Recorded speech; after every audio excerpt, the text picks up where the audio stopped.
Burukoak bere hartan segitzen zuen, tente aulkiaren aurrean, baina liburua eta letra bordatuak ez ziren inondi ageri.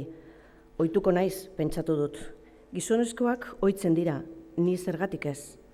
Ama, ezin dut pixa komunean egin, pitilina gogorrago dago eta ukitzen badut hautsi egingo zait agian.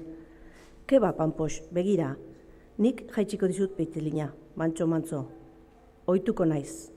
Sabeleko hilebigun horiek laino bat bezala jartzen zuten pitilinaren aurrean, urrezko laino bat, kresal usain bat, ohituko naiz.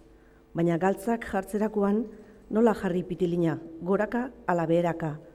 Txemak beti goraka jartzen zuen.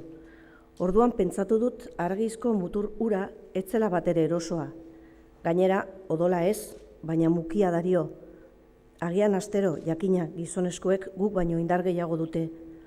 Nahiago dut nire zuloa. Ama, ia nolakoa den zuk eskutatzen duzun pitilin hori, andereñoak esana. Baina zulo bat edukitzea arriskutsua da.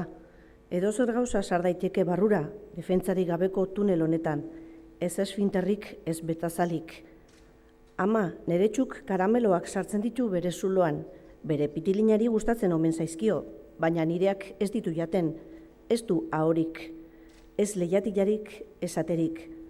Ama, zureari ez zaizkio karameloa gustatzen, baina niri bai, nola defenditu nire gorputza. Sakila berriz, nirekin biziren piztia bat, burukoaren gainean lotan dagoen txitxarea. Potzatik boligrafo bat hartu eta muturrarekin ukitu egin dut. Etzen mugitzen, edo agian apur bat, baina oso gutxi. Ama, txitxareek ez didaten azkarik ematen, gainera arrantzarako erabiltzen dira.